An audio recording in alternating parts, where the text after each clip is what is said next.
Well, Prime Minister Mark Carney is in the Netherlands today, meeting with NATO allies and discuss a big boost in defense spending commitments. CTV's Jeremie Charron is traveling with the Prime Minister. He's live from The Hague this morning. Jeremie, good morning to you. Some interesting conversations taking place there about maybe moving defense spending now up to 5% of GDP, as Canada is only just moving to 2% this year.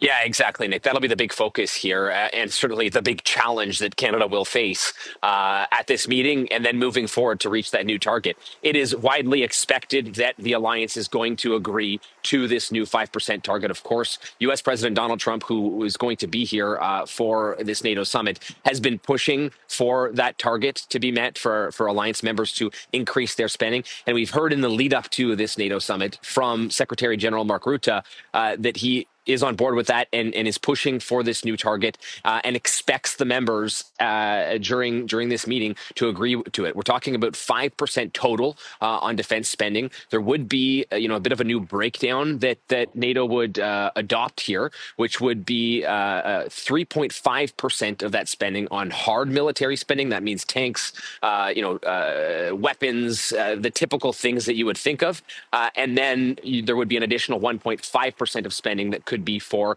supportive infrastructure, that kind of thing, which the federal government has already said that additional 1.5 on supportive infrastructure will be no problem to meet. In fact, they feel as though they're already meeting that target with the categories that would fall in there. So that increase of 3 to 3.5%, of course, Nick, is going to be a massive challenge. That would be an additional tens of billions of dollars on a yearly basis that Canada would have to commit to defense spending. As you just pointed out, earlier this month, finally, Canada committed to this fiscal year, meeting the current target of 2%, which the alliance agreed to a decade ago now.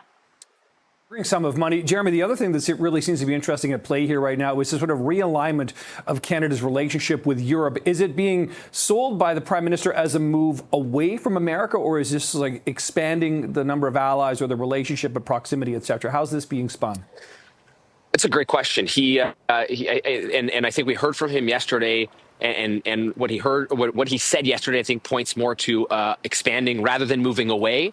But expanding to other markets. And, Canada has been clear they want to diversify trade markets and partnerships. And what we saw yesterday in the first portion of this European trip for Prime Minister Mark Carney was an agreement between Canada and the European Union on security and defense. It opens an initial door to eventually allow the two sides or Canada to partner with EU countries on joint procurement down the road, on big military expenditures, and even could give them access eventually to the Rearm Europe program, basically a massive fund that allows EU countries to take part in. And so it is being billed by the federal government as a tightening of the relationship with Europe, certainly when it comes to security and defense, but beyond that as well, looking at down the road, continuing to expand Canada's overall relationship when it comes to trade and all kinds of collaboration down the line.